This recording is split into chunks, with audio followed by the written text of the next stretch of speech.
Hello hi good morning. ಎಲ್ಲರೂ ಹೇಗಿದ್ದೀರಾ? I hope ಎಲ್ಲರೂ ಚೆನ್ನಾಗಿದ್ದೀರಾ ಅಂತ ಭಾವಿಸ್ತೀನಿ. Welcome back to Aditya Abhi blogs YouTube channel. ಇದು ನಿನ್ನೆ ಮತ್ತು ಇವತ್ತಿನ ಬ್ಲಾಗ್ ಆಗಿರುತ್ತೆ. ನಿನ್ನೆ ನಾವು ಬೆಳಗ್ಗೆ ಎದ್ದು ಹೊರಗಡೆ ಬಂದಿದ್ದ ತಕ್ಷಣ ಗಿಡಗಳಲ್ಲಿ ದಾಸವಾಳ ಗಿಡದಲ್ಲಿ ಹೂವು ಬಿಟ್ಟಿತ್ತು.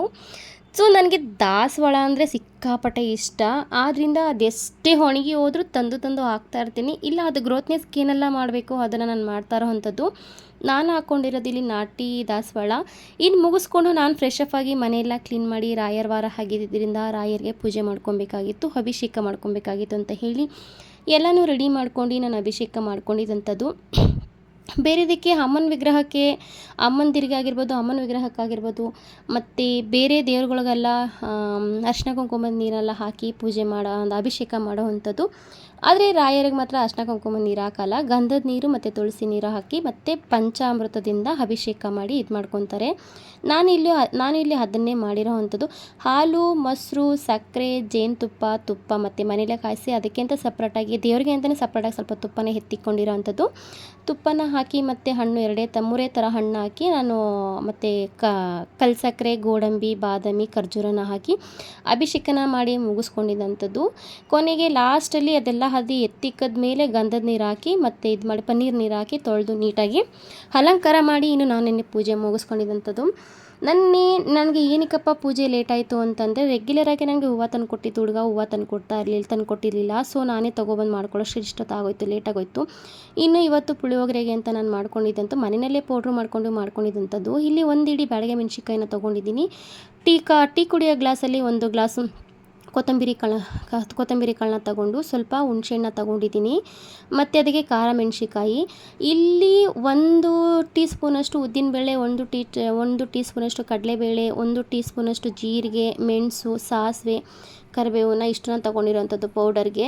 ಇನ್ನು ಒಗ್ಗರಣೆಗೆ ಇಲ್ಲಿ ನಾನು ಬ್ಯಾಡಗೆ ಮೆಣಸಿಕಾಯಿ, ಜಜ್ಜಿಟ್ಕೊಂಡಿರೋಂಥ ಬೆಳ್ಳುಳ್ಳಿ, ಕರಿಬೇವು, ಕಡಲೆಬೀಜ, ಹಿಂಗುನ ತೊಗೊಂಡಿದ್ದೀನಿ ಒಗ್ಗರಣೆಗಿಷ್ಟು. ಈ ನಾನು ಪೌಡ್ರ್ ಮಾಡ್ಕೊಳ್ಳೋದಕ್ಕೆ ಅಂತ ಹೇಳಿ ನಾನು ಅದನ್ನು ಈಗ ಮನೇಲೇ ಮಾಡೋವಂಥದ್ದು. ಯಾವಾಗಲೂ ನನಗೆ ಅಕ್ಕನೇ ಗೊಜ್ಜ ಮಾಡಿಕೊಟ್ಬಿಡ್ತಾಯಿದ್ರು. ಆದ್ದರಿಂದ ನಾನು ಮಾಡ್ಕೊಳ್ಳೋದು ಸ್ವಲ್ಪ ಕಡಿಮೆನೇ. ಏನೇ ಗೊಜ್ಜು ಬೇಕು ಅಂತಂದರೆ, ಏನೇ ಪೌಡ್ರ್ ಬೇಕು ಅಂದರೆ ಅಕ್ಕನೇ ಮಾಡಿಕೊಡ್ತಾಯಿದ್ರು. ಇತ್ತೀಚೆಗೆ ನಾನು ಮಾಡೋಣ ಅಂತ ರೂಢಿ ಮಾಡ್ಕೊಂಡಿದ್ದೀನಿ ಕೂಡ. ನಾನು ಇನ್ನೂ ಇದನ್ನು ಫ್ರೈ ಮಾಡ್ಕೋಬೇಕಲ್ಲ ಅಂತೇಳಿ ಡ್ರೈ ಫ್ರೈನ ಮಾಡ್ಕೊತಾರೆ ಅಂಥದ್ದು ಎಲ್ಲನೂ. ನಾನೇನು ಕಾಳುಗಳೆಲ್ಲ ತೊಗೊಂಡಿದ್ದೀನಿ, ಧನಿಯಾ ಕಾಳು, ಮೆಣಸಿಕಾಯಿ ಎಲ್ಲನೂ ಅದನ್ನೆಲ್ಲ ಹಾಕಿ ನೀಟಾಗಿ ಫ್ರೈ ಮಾಡ್ಕೋಬೇಕು, ಡ್ರೈ ಫ್ರೈ. ಫಸ್ಟು ಕಾಳುಗಳು, ಧನಿಯಾನ ನೀಟಾಗಿ ಡ್ರೈ ಫ್ರೈ ಮಾಡ್ಕೊಂಡು ಆದಮೇಲೆ ಮೆಣಸಿಕಾಯಿನ ಹಾಕೋಬೇಕಾಗತ್ತೆ. ಇಲ್ಲಿ ಬ್ಯಾಡಗೆ ಮೆಣಸಿಕಾಯಿ ಸ್ವಲ್ಪ ಜಾಸ್ತಿನ ಹಾಕೊಳ್ಳಿ, ಕಲರಾಗಿರ್ಬೇಕಲ್ವ. ಸೊ ಆದ್ದರಿಂದ ಹಾಕ್ಕೊಂಡು ಅದನ್ನು ಫ್ರೈ ಮಾಡಿಕೊಂಡು ಹುಣಸೆಹಣ್ಣು ಕೂಡ ಲಾಸ್ಟಲ್ಲಿ ಹಾಕಿ ಫ್ರೈ ಮಾಡ್ಕೊತಾರ ಅಂಥದ್ದು. ಹುಣಸೆಹಣ್ಣು ನೀಟಾಗಿ ಫ್ರೈ ಆದಮೇಲೆ ಸ್ವಲ್ಪ ಹಿಂಗಾಗಿ ಫ್ರೈ ಮಾಡಿಕೊಂಡ್ರೆ ಆಗೋಗುತ್ತೆ. ಇವಾಗಲೇ ಇದರಲ್ಲೇ ನೀವು ಉಪ್ಪನ್ನ ಸೇರಿಸ್ಕೊಂಡು ನೀವು ಫ್ರೈ ಮಾಡ್ಕೊಳ್ಳಿ. ಪೌಡ್ರ್ ಮಾಡ್ಕೊಳ್ಳುವಾಗ ಉಪ್ಪನ್ನ ಹಾಕಿ ಪೌಡ್ರ್ ಮಾಡ್ಕೊಳ್ಳಿ. ನಾನು ಉಪ್ಪನ್ನ ಹಾಕಿ ಪೌಡ್ರ್ ಮಾಡಲಿಲ್ಲ ನಾನು, ಯಾಕೆ ಅಂತಂದರೆ ಅದು ಮಿಕ್ಸಿ ಸ್ವಲ್ಪ ಪ್ರಾಬ್ಲಮ್ ಇತ್ತು ಅಂತ ಹೇಳಿ ನಾನು ಹಾಕಲಿಲ್ಲ. ಅದೇ ಪಾನ್ಗೆ ಸ್ವಲ್ಪ ಬಿಳಿ ಎಳ್ಳನ್ನ ಹಾಕೊತಾ ಇದ್ದೀನಿ. ನಾನು ಬಿಳಿ ಎಳ್ಳನ್ನ ಪೌಡ್ರ್ ಮಾಡೋದಕ್ಕೆ ಅಂತಲೇ ಹಾಕೊತಾ ಇದ್ದೀನಿ. ಪೌಡ್ರ್ ಮಾಡೋದ್ರೊಳಗಡೆ ನಾನು ಮೇಲ್ಮೇಲೆ ಹಾಕಿದ್ರೆ ಇನ್ನು ಮಕ್ಕಳು ಅದನ್ನು ಎಳ್ಳು ನೋಡಿದ್ರೆ ತಿನ್ನಲ್ಲ ಅಂತ ಹೇಳಿ, ಎಳ್ಳು ನೋಡ್ತು ಅಂತಂದರೆ ತಿನ್ನಲ್ಲ. ಆದ್ದರಿಂದ ನಾನು ಏನು ಮಾಡಿದೆ, ಇಲ್ಲಿ ಎಳ್ಳು ಕ್ವಾಂಟಿಟಿ ಜಾಸ್ತಿ ಬೇಕು ಇದಕ್ಕೆ. ನಾನು ಸ್ವಲ್ಪ ಕಡಿಮೆ ಮಾಡ್ಕೊಂಡಿದ್ದೀನಿ, ಪಾಪಕ್ಕೆ ಜ್ವರ ಇತ್ತು ಅಂತ ಹೇಳಿ. ಈ ಥರ ಮಾಡ್ಕೋತು ಅಂತಂದರೆ 2ರಿಂದ 3 ಸಲ ಯೂಸ್ ಮಾಡ್ಬೋದು ಪೌಡರ್ನ, ಅಷ್ಟು ಚೆನ್ನಾಗೂ ಇರುತ್ತೆ. ದೇವಸ್ಥಾನದಲ್ಲಿ ಮಾಡೋ ಪುಳಿಯೋಗರೆ ಹೇಗೆ ಬರುತ್ತೋ ಅದೇ ರೀತಿಯೇ ಬರುತ್ತೆ, ತುಂಬ ಚೆನ್ನಾಗಿ ಬರುತ್ತೆ. ಕಲರಾಗಿ ರೆಡ್ಗೆ ತುಂಬ ಅಂದರೆ ತುಂಬ ಚೆನ್ನಾಗಿ ಬರುತ್ತೆ. ನಾನು ಆಲ್ಮೋಸ್ಟ್ ನಮ್ಮ ಅಕ್ಕನೂ ಹೀಗೆ ಮಾಡೋದು, ನಾನು ಹೀಗೆ ಮಾಡೋದು. ಹುಳಿನ ನೋಡಿಕೊಂಡು ನೀವು ಕ್ವಾಂಟಿಟಿ ನೋಡಿಕೊಂಡು ನೀವು ಹುಳಿನ ನೀವು ಇದು ಮಾಡ್ಕೊಳ್ಳಿ. ಇಲ್ಲಿ ಎಷ್ಟು ಪೌಡ್ರ್ ಆಗಿದೆ ಅಷ್ಟು ಪೌಡ್ರನ್ನ ನಾನು ಎತ್ತಿ ಇಟ್ಕೊತಾರ ಅಂತಂದರೆ, ಇದರಲ್ಲಿ ಇವತ್ತಿನ ದಿನಕ್ಕೆ ಎಷ್ಟು ಬೇಕೋ ಅಷ್ಟೇ ನಾನು ಹಾಕ್ಕೊಳ್ಳೋದು. ಇದೇನಪ್ಪ ಅಂತಂದರೆ, ಇದು ಎಷ್ಟು ಕಲರಾಗಿದೆ ಅಂತಂದರೆ ಅಷ್ಟು ಕಲರಾಗಿದೆ, ಮತ್ತು ಅದನ್ನು ತಿನ್ನೋಕ್ಕೂ ಕೂಡ ಅಷ್ಟು ತುಂಬ ಅಂದರೆ ತುಂಬ ಚೆನ್ನಾಗಿರುತ್ತೆ. ಇವಾಗ ನಾನು ಇದನ್ನು ಮಾಡ್ಕೊಳ್ಳೋದಕ್ಕೆ ಅಂತ ಒಂದು ಬಾಣಲಿನ ಒಂದು ಪಾನ ಇಟ್ಕೊಂಡಿದ್ದೀನಿ. 2ರಿಂದ 3 ಟೇಬಲ್ ಸ್ಪೂನಷ್ಟು ಎಣ್ಣೆನ ಹಾಕಿ, ಒಂದು ಸ್ವಲ್ಪ ಸಾಸಿವೆನ ಹಾಕಿ ಅದನ್ನು ಚಟಪಟ ಅಂತ ಸಿಡಿಸಿ, ಅದಕ್ಕೆ ಸ್ವಲ್ಪ ಹಿಂಗೆ ಹಾಕಿ ಅದನ್ನು ಚೆನ್ನಾಗಿ ಸಿಡಿಸ್ಕೊಂಡು, ಸಾಸಿವೆನ ನೀಟಾಗಿ ಸಿಡಿಸ್ಕೊಳ್ಳಿ. ಯಾಕೆ ಅಂತಂದರೆ ಹೊಟ್ಟೆ ನೋವು ಬಂದ್ಬಿಡುತ್ತೆ ತಿನ್ನೋ ಟೈಮಲ್ಲಿ, ಆದ್ದರಿಂದ ಅದನ್ನು ಇದು ಮಾಡ್ಕೋಬೇಕಾಗುತ್ತೆ. ಮತ್ತು ಇನ್ನು ಇದಕ್ಕೆ ಒಣಗಿದ ಮೆಣಸಿಕಾಯಿ, ಕರಿಬೇವು, ಕಡಲೆಬೀಜ, ಜಜ್ಜಿಟ್ಕೊಂಡಿರೋಂಥ ಬೆಳ್ಳುಳ್ಳಿ ಇಷ್ಟನ್ನು ಹಾಕಿ ಫ್ರೈ ಮಾಡಿಕೊಂಡು, ಈ ಟೈಮಲ್ಲಿ ಲೋ ಫ್ಲೇಮಲ್ಲಿ ಇಟ್ಕೊಂಡು ನಾವು ಪೌಡ್ರ್ ಮಾಡಿ ಇಟ್ಕೊಂಡಿರೋಂಥ ಪುಳಿಯೋಗರೆ ಪೌಡರ್ ಏನಿದೆ ಆ ಪೌಡರ್ನ ಅದಕ್ಕೆ ಹಾಕಿ ನೀಟಾಗಿ ಮಿಕ್ಸ್ ಮಾಡ್ಕೊತು ಅಂತಂದರೆ ಆಗೋಗುತ್ತೆ, ಪುಳಿಯೋಗರೆ ರೆಡಿ ಆಗುತ್ತೆ. ಅದು ಮಿಕ್ಸ್ ಆಗಿದ ತಕ್ಷಣ ಸ್ಟವ್ನ ಆಫ್ ಮಾಡ್ಕೊಳ್ಳಿ, ಯಾಕೆಂದರೆ ಪೌಡರ್ ಸೀದೋಗ್ಬಿಡುತ್ತೆ. ಇದರಲ್ಲಿ ರುಚಿಗೆ ಎಷ್ಟು ಉಪ್ಪು ಬೇಕೋ ಅಷ್ಟು ಉಪ್ಪನ್ನ ಹಾಕ್ಕೊಂಡು ನೀಟಾಗಿ ಫ್ರೈ ಮಾಡ್ಕೊಳ್ಳಿ. ಮತ್ತು ಕೊತ್ತಂಬರಿ ಕೊಬ್ಬರಿ ತುರಿ, ಇದಕ್ಕೆ ಹಸಿ ತೆಂಗಿನಕಾಯಿ ತುರಿನಾರ ಹಾಕೋಬೋದು, ಕೊಬ್ಬರಿ ತುರಿನಾರ ಹಾಕೋಬೋದು. ನಾನಿಲ್ಲಿ ಮಾಡೋ ಟೈಮಲ್ಲಿ ಕೊಬ್ಬರಿ ತುರಿನ ಹಾಕೊತಾ ಇದ್ದೀನಿ, ಯಾಕೆಂದರೆ ಪೌಡರ್ ಜೊತೆಗೆ ಮಿಕ್ಸ್ ಮಾಡಿ ಇಡ್ತಾ ಇಲ್ಲ. ಕೆಲವರು ಪೌಡರ್ ಜೊತೆಗೆ ಮಿಕ್ಸ್ ಮಾಡಿರ್ತಾರೆ, ನಾನು ಪೌಡರ್ ಜೊತೆ ಮಿಕ್ಸ್ ಮಾಡಿರ್ತಲ್ಲ. ನಾನು ಈ ಥರ ಮಾಡೋ ಥರ ಮಾಡಿ ಎತ್ತಿಕ್ಕೊಂತು ಅಂದರೆ ನೀವು ತಿಂಗ್ಳಾನ್ಗಟ್ಟಲೆ ಎತ್ತಿಕ್ಕೋಬೋದು, ತುಂಬ ಈಸಿಯಾಗೂ ಕೂಡ ಆಗುತ್ತೆ. ನಾವು ಮಾಡ್ತೀವಿ ಅಂತ ಮನಸ್ಸು ಮಾಡಿದ್ರೆ ಯಾವುದೂ ಕೂಡ ಕಷ್ಟ ಆಗೋಲ್ಲ, ಎಲ್ಲ ಈಸಿಯಾಗಿ ಕೂಡ ಮಾಡ್ಬೋದು. ನಾನು ಸೈಡಲ್ಲಿ ನಾನು ರೈಸ್ಗೆ ಅಂತ ಇಟ್ಟಿಟ್ಕೊಂಡಿದ್ದಂಥದ್ದು, ಅದು ಗೊಜ್ಜು ಮಾಡೋ ಟೈಮಲ್ಲಿ ಘಮ ಘಮ ಘಮ ಅಂತ ಇರುತ್ತೆ. ನೀವೇ ನೋಡ್ತಿರ್ಬೋದು, ನಾನು ಪೌಡ್ರ್ ಮಾಡ್ದಂಗೆ ಹೇಗಿತ್ತು ಹೇಗಿದೆ ಅಂತಂದರೆ ಅಷ್ಟು ಚೆನ್ನಾಗಿದೆ. ಮತ್ತು ಆ್ಯಂಡ್ ಇದಕ್ಕೆ ನೀವು ಜಾಸ್ತಿ ಎಣ್ಣೆನ ಹಾಕೊಬೇಕಾಗತ್ತೆ, ಆ ಎಣ್ಣೆ ಹಾಕೊಂಡಷ್ಟು ತುಂಬ ಚೆನ್ನಾಗಿ ಬರುತ್ತೆ. ಇನ್ನೇನೆ ನಾನು ಬಟರ್ ಫ್ರೂಟ್ನ ತೊಗೊಂಡು ಬಂದಿದ್ದಂಥದ್ದು, ನನ್ನ ಮಗ ಬಟರ್ ಫ್ರೂಟ್ದು ಜ್ಯೂಸ್ ಬೇಕು ಅಂತ ಹೇಳ್ದ. ಲೈಟಾಗಿ ಅದರಲ್ಲಿ ಒಂಥರ ಸ್ಮೂತಿ ಥರ ಮಾಡೋಣ ಅಂತೇಳಿ ಬಟರ್ ಫ್ರೂಟ್ನ ಒಂದೇ ಒಂದು ಬಟರ್ ಫ್ರೂಟ್ನ ಕಟ್ ಮಾಡಿ ಹಾಕ್ಕೊಂಡು ಅದಕ್ಕೆ ನಾನು ಕಾಯಿಸಿಟ್ಕೊಂಡಿರೋಂಥ ಹಾಲನ್ನ ಹಾಕ್ಕೊಂಡೆ. ಯಾಕೆ ಅಂತಂದರೆ ಮಗು ತಿನ್ನೋದ್ರಿಂದ ಕಾಯಿಸಿಟ್ಕೊಂಡಿರೋ ಹಾಲನ್ನ ಹಾಕೊಂಡ್ರೆ ತುಂಬ ಬೆಟರ್ ಅಂತ ಅನಿಸ್ತು. ಯಾಕಂದರೆ ನನಗೆ ಹುಷಾರಿರಲಿಲ್ಲ, ಕಫ ಆಗಿಬಿಡುತ್ತೆ ಅಂತೇಳಿ ಈ ಥರ ಮಾಡ್ಕೊಂಡಿದ್ದಂಥದ್ದು ನಾನು. ಇನ್ನು ಅದಕ್ಕೆ ಹಾಕ್ಕೊಂಡು ಅದಕ್ಕೆ ನಾನು ಇಲ್ಲಿ ಮಿಕ್ಸ್ ಕೆಲಾಕ್ಸ್ನ ಹಾಕೊತಾ ಇದ್ದೀನಿ.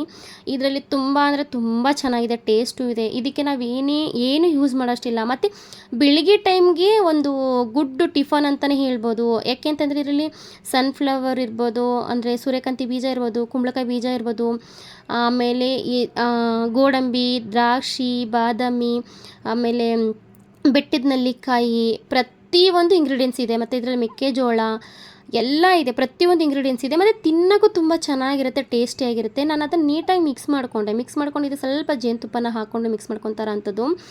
ಅದನ್ನು ಇದನ್ನು ಕೊಟ್ಟರೆ ಈಗ ಡಯಟ್ ಮಾಡೋರಿಗೂ ತುಂಬ ಈಸಿ ಇದು.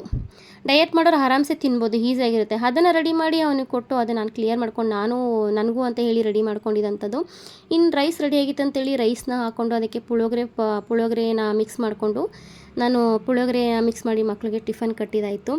ಮಕ್ಕಳು ಅಂತಂದರೆ ಆ್ಯಕ್ಚುಲಿ ನನ್ನ ಚಿಕ್ಕ ಮಗ ಇಷ್ಟಪಟ್ಟು ತಿನ್ನೋದಿಲ್ಲ ಇಂಥದನ್ನೆಲ್ಲ, ಪುಳಿಯೋಗರೆನೆಲ್ಲ ತಿನ್ನಲ್ಲ. ಆದರೂ ನಾನು ಏನಪ್ಪ ಅಂತಂದರೆ ಇವತ್ತೊಂದಿನ ತಿನ್ಕೋ ಅಂತ ಹೇಳಿ ನಾನು ಅವನಿಗೆ ರಿಕ್ವೆಸ್ಟ್ ಮಾಡಿದಂಥದ್ದು. ನನಗೆ ಬೇಡವೇ ಬೇಡ ಅಂತ ಅಂದ. ಆಲ್ಮೋಸ್ಟ್ ಟಿಫನ್ ವಾಪಸ್ ಬರುತ್ತೆ ಅನ್ನೋದು ನನಗೆ ಗೊತ್ತಿದೆ. ಸ್ವಲ್ಪ ಅವ್ನಿಗೆ ಜ್ವರ ಇದ್ದಿದ್ದರಿಂದ ನನಗೇನು ಅವನಿಗೆ ಆರ್ಗ್ಯೂ ಮಾಡೋಕ್ಕಾಗಲಿಲ್ಲ, ಮತ್ತು ಅವನಿಗೆ ಹೊಡೆಯೋದಕ್ಕೂ ಆಗಲ್ಲ.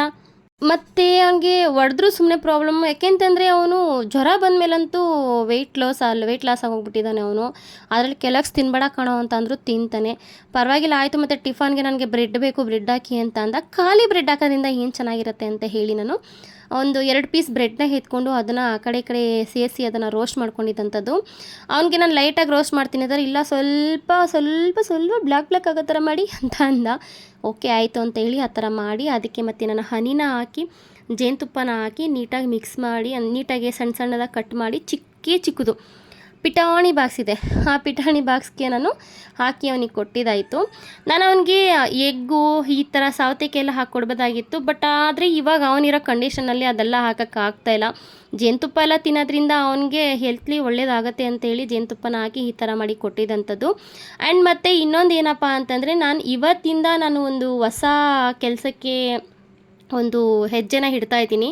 ಅದಕ್ಕೆ ನಿಮ್ಮೆಲ್ಲರೂ ಆಶೀರ್ವಾದ ಮಾಡಿ. ನನ್ನ ಬ್ಲಾಗ್ಸ್ ಯಾರೆಲ್ಲ ಅಣ್ಣಂದಿರೋ, ಅಮ್ಮಂದಿರೋ, ಅಕ್ಕಂದಿರೋ ನೋಡ್ತಿದ್ದೀರೋ ಅವರೆಲ್ಲ ಖಂಡಿತ ನನಗೆ ಆಶೀರ್ವಾದ ಮಾಡಿ, ಒಳ್ಳೆಯದಾಗಲಿ ಅಂತ. ಅದು ಒಂದು ಟ್ರೈನಿಂಗ್ ಅಂತ ಇದೆ, 40 ಡೇಸ್ ಟ್ರೈನಿಂಗ್ ಅಂತ ಹೋಗ್ತಾರೋ ಅಂಥದ್ದು. ಇದು ನನ್ನ ತುಂಬ ಚಿಕ್ಕ ವಯಸ್ಸಿನ ಡ್ರೀಮ್ ಆಗಿತ್ತು, ನನ್ನ ಚಿಕ್ಕ ವಯಸ್ಸಿಂದ ಕನಸಾಗಿತ್ತು. ಸೊ ಇವಾಗ ನಾನು ಅದನ್ನು ಕಲಿಬೇಕು ಅಂತ ಅಂದ್ಕೊಂಡು ಹೋಗ್ತಾರ ಅಂಥದ್ದು.